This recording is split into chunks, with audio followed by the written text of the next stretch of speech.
జై శ్రీమన్నారాయణ.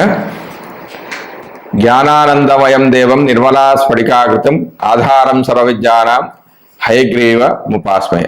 జూన్ నెల 12 రాసుల వారికి మాస ఫలితాలు ఏ విధంగా ఉంటాయంటే, అసలు మాస ఫలితాలు ఏ విధంగా గణన చేయాలి అంటే, ఒక మాసం అనేది తమకు అనుకూలమో ప్రతికూలమో అని గమనించేందుకు రవి, కుజ, శుక్ర, బుధ గ్రహాలను గమనించడం సాంప్రదాయం. సూర్యుడు 3, 6, 10, 11 రాశిలో సంచరించే సమయంలో మాత్రమే శుభ ఫలితాలను ఇస్తాడు. మిగిలిన సమయాల్లో అతడు సంచరించే రాశి దృష్టి ఉన్న సప్తమ రాశి విషయంలో జాగ్రత్తలు తీసుకోవాలి.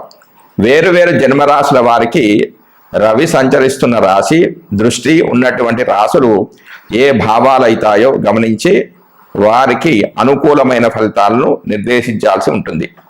రవి గోచారంలో వ్యతిరేకంగా ఉన్న సమయంలో అధికార, ప్రభుత్వ సంబంధమైన సమస్యలు, అనారోగ్య లోపాలకు, మానసికమైన ఒత్తిడులకు అధికమైన అవకాశం అనేది ఉంటుంది.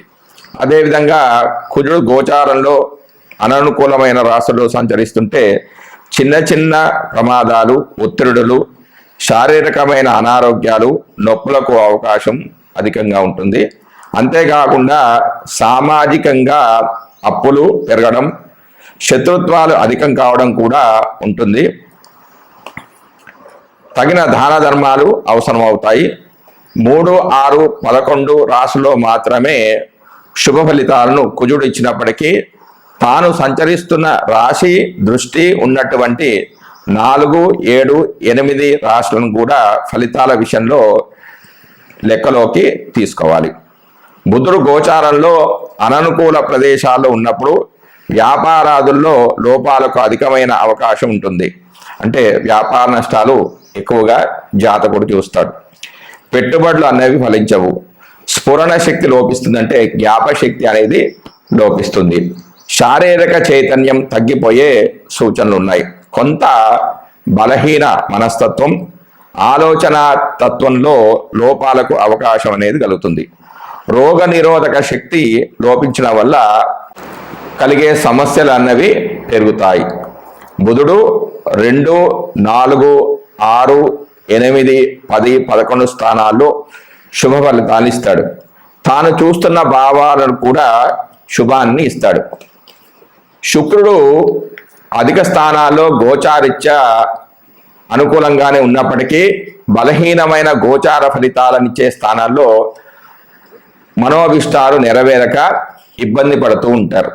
శుక్రుడు ఒక రాశిలో సంచరించే కాలంలో మానసిక వ్యవహారాలు, ఆకర్షణ లోపాలు, ఇబ్బందులకు అవకాశం అనేది ఉంటుంది. అవగాహన లోపాలుంటాయి. శరీరంలో హార్మోన్ల లోపాలు ఏర్పడతాయి. సమతుల్యమైన భావాలు దెబ్బతింటాయి. శుక్రుని విషయంలో 6, 7, 10 రాశుల సంచారం మాత్రం లోపమైంది. 6వ స్థానం సంచారం అధికమైన లోపంగా పరిగణిస్తారు. భార్యాభర్తల మధ్యలో అభిప్రాయ భేదాలకు కూడా ఇటువంటి అంశాలు కారణమవుతాయి. మానసిక ఒత్తిడి తీవ్రంగా ఉంటుంది. ఒక నెల రోజులు కొంత ఎక్కువ తక్కువలతో కూడుకున్న రోజుల్లో సంచరించే గ్రహాలు ఇవి. అందువల్ల వీటి ద్వారా కలిగే ఫలితాలు ఆ మాసాదులకు కలిగి ఉంటాయి. అయితే శుభ సమయంలో కార్యక్రమం ప్రారంభించి పూర్తి చేయడానికి ఇటువంటి అనుకూల గ్రహ సంచరాదుల వల్ల శుభ ఫలితం అధికంగా ఉంటుంది. జై శ్రీమన్నారాయణ.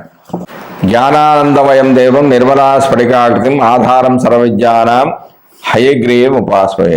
జూన్ నెలలో సింహరాశి వారికి గోచార ఫలితాలు ఈ విధంగా ఉన్నాయి. రవి ఫలితాలు, ముందుగా రవి ఫలితాలు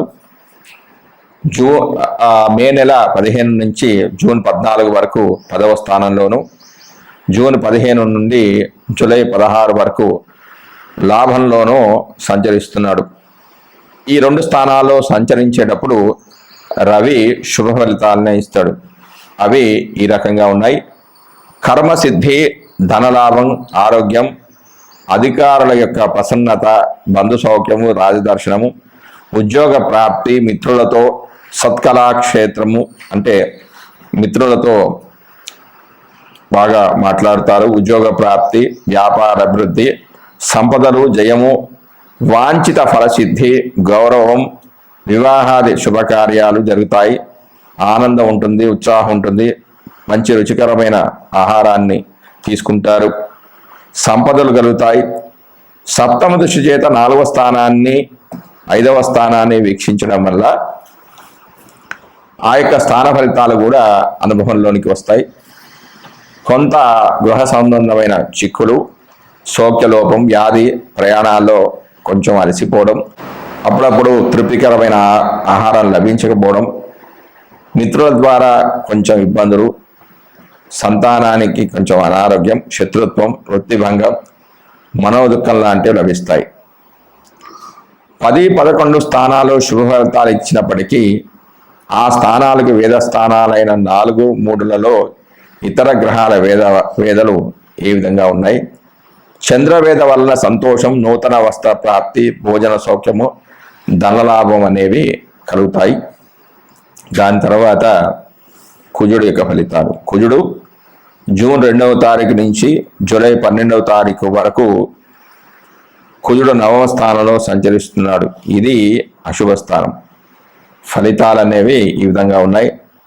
దూరదృష్టి, వృధా ప్రయాణాలు, ఆందోళనలు, పరాభవం, ధన నష్టం, హీనస్థితి, అన్న వస్త్రాదులకు లోటు రావడం, అవమానం, స్థానభ్రష్టత, శరీర రుగ్మతలు ఏర్పడడం జరుగుతాయి. అయితే కుజుడి గల ప్రత్యేక దృష్టి చేత తృతీయ, పంచమ వ్యయభావ ఫలితాలు కూడా జాతకుడు పొందుతాడు.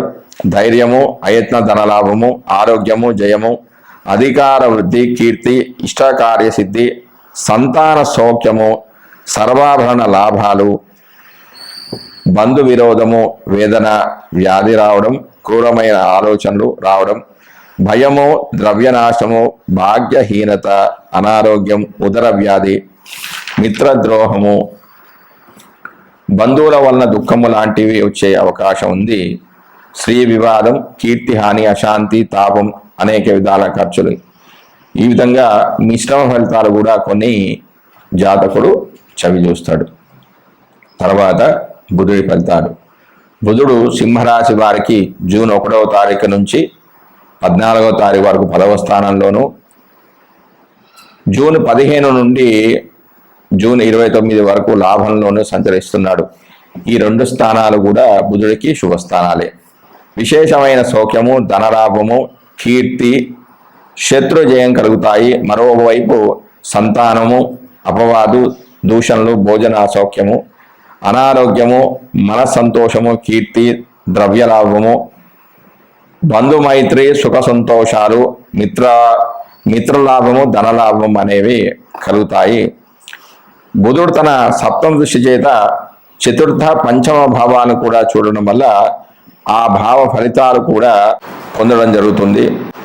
బుద్ధి బలము, కార్యసాధన, మాతృ సౌఖ్యము అనేది ఉంటుంది, కుటుంబ వృద్ధి ఉంటుంది, సంతోషము, బంధు సహకారము, కీర్తి, ధనము, సుఖ వస్తు ప్రాప్తి, కొంత అనారోగ్యము, ఉష్ణబాధలు, కలహము, భార్యాపుత్రులతో భిన్నాభిప్రాయాలు జరుగుతాయి. వాత పిత్తాది వ్యాధులు. బుధుడు శుభస్థానంలో సంచరిస్తున్నప్పుడు ఆ స్థానాలకు వేద స్థానాలైన 7, 12 స్థానాల్లో ఇతర గ్రహాలు సంచరించినప్పుడు ఆ ఫలితాలు ఈ విధంగా ఉంటాయి. శని వేద ఫలితాలు. నీచ స్త్రీలతో పరిచయము, కలహము, గర్భకోశము, వాత వ్యాధి, స్థానచలనం అనేవి కలుగుతాయి. దాని తర్వాత గురుడు యొక్క ఫలితాలు. గురుడు ఈ సంవత్సరం అంతా 10వ స్థానంలో సంచరిస్తున్నాడు. ఇది అశుభ స్థానం. ఫలితాలు ఏ విధంగా ఉన్నాయి? అధికారులతో వ్యతిరేకత, సంతాన అనారోగ్యం, మిత్రులకు నష్టం, పితరులకు దూరం అవడం అంటే హితులకు దూరం అవడం అంటే మంచి వాళ్లకు దూరం కావడం. గురుడు తన విశేష దృష్టిల చేత ద్వితీయాన్ని, చతుర్థాన్ని, షష్టమ స్థానాన్ని వీక్షించడం వల్ల ఆ భావ ఫలితాలు కూడా గోచరిస్తాయి. ధనలాభం, సంసార సుఖము, పేరు ప్రతిష్టలు, అభివృద్ధి, అధికారవృద్ధి, ధర్మకార్యాలు, బంధు విరోధము, ఆందోళన, అవమానము, అధిక ఖర్చులు, బంధు కలహము, వారికి ప్రాప్తిస్తాయి. తర్వాత శుక్రుడు ఇచ్చే ఫలితాలు. శుక్రుడు జూన్ 12 వరకు 10వ స్థానంలోను, జూన్ 13 నుంచి జూలై 6వ తారీఖు వరకు లాభస్థానంలోను సంచరిస్తున్నాడు. ఫలితాలు ఈ విధంగా ఉంటాయి. 10వ స్థానము దోషబల స్థానము. ధన నష్టము, కష్టము, వ్యాకులత, విరోధము, స్త్రీ సౌఖ్య లోపము, బలహీనతలు కలగడం, అవమానము, తగాదాలంటే గొడవలు కలగడం, వ్యవహార నష్టము. 11వ స్థానంలో ప్రవేశించినప్పుడు శుభ ఫలితాలు పొందడం అనేది జరుగుతుంది.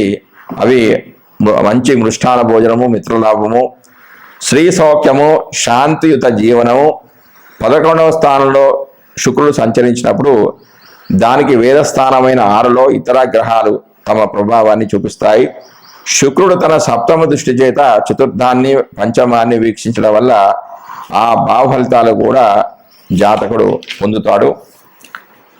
అవి ఏ విధంగా ఉన్నాయంటే బంధు సౌఖ్యము, బుద్ధి బలము, శక్తియుక్తులు, బంధుమిత్రుల అనుకూలత, వ్యవసాయ లాభము, అధికార వృద్ధి, వినోద యాత్రలు, ఇష్టకార్య సిద్ధి, ధనధాన్య లాభము, దాసీదాస సేవలు, మధుర పదార్థాల లభ్యత, సంతాన వృద్ధి, పెద్దల ఆదరణ మొదలగు శుభ ఫలితాలు చేకూరుతాయి.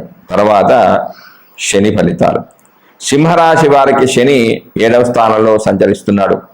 సప్తమ రాశి ఫలితాలు అనేవి ఈ విధంగా ఉన్నాయి. రోగము, దేశాంతర ప్రయాణాలంటే ఇతర దేశాలకు వెళ్ళడం, ద్రవ్యనాశనం కావడం, అలసట, భార్యా పిల్లలకు అనారోగ్య సమస్యలు రావడం, వ్యాధి పీడ, దుఃఖము, బంధు నష్టము, బంధువైరము, అతి కష్టమైన ప్రయాణాలు చేయడం, పితృవర్గం వారికి అంటే తల్లి తరపు వారికి కొన్ని అరిష్టాలు, కొన్ని సందర్భాల్లో కొంచెం అల్పసుఖం లాంటివి కూడా ప్రాప్తించే అవకాశం ఉంది. రాహు యొక్క ఫలితాలు. రాహు ఈ సంవత్సరం అంతా సింహరాశి వారికి 8వ స్థానంలో సంచరిస్తున్నాడు. ఇది మిక్కిలి ప్రతికూలమైన స్థానం.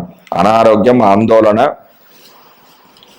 అనుకున్న పనులు కాకపోవడం, ప్రభుత్వ దండనతో పాటుగా 2వ స్థాన ఫలితాలు కూడా జాతకుడు కలుగుతాయి. అవి కలహము, మనస్తాపము, అపకీర్తి, ధన నష్టం వంటి ఫలితాలు కలుగుతాయి. తర్వాత కేతు ఫలితాలు. ఈ సంవత్సరం అంతా కేతువు 2వ స్థానంలో సంచరిస్తున్నాడు. ఇది అశుభ స్థానము.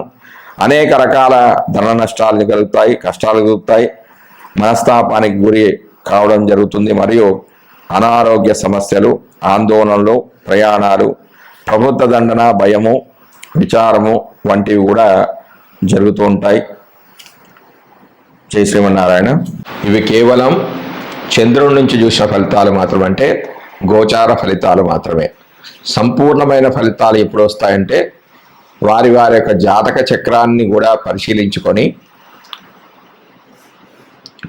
ఈ గోచార గ్రహాలు జన్మలగ్నం నుంచి ఎక్కడెక్కడ స్థితి చెంది ఉన్నాయి, వర్గ చక్రాల్లో వాటి బలం ఎంత, అష్టక వర్గుల్లో వాటి యొక్క బలం ఎంత, ఏ గ్రహము ఏ గ్రహాన్ని వీక్షిస్తుంది, ఆ గ్రహాలు ఏ నక్షత్రంలో స్థితి చెంది ఉన్నాయి, ఆ నక్షత్ర అధిపతులు ఏమిటి, వారి యొక్క లగ్నాలు ఏమిటి, ఆ లగ్నానికి యోగకారకులు ఎవరు అనేది పూర్తిగా విశ్లేషించుకుంటే కానీ పూర్తి ఫలితాలు అనేవి రావు. కాబట్టి మీ జాతకాలను సంపూర్ణంగా విశ్లేషించుకుంటే జాతక చక్రాన్ని, గోచారాన్ని కూడా పక్క పెట్టుకొని చూసుకున్నప్పుడు మాత్రమే సంపూర్ణమైన ఫలితాలు ఆ వ్యక్తికి లభిస్తాయి. జై శ్రీమన్నారాయణ.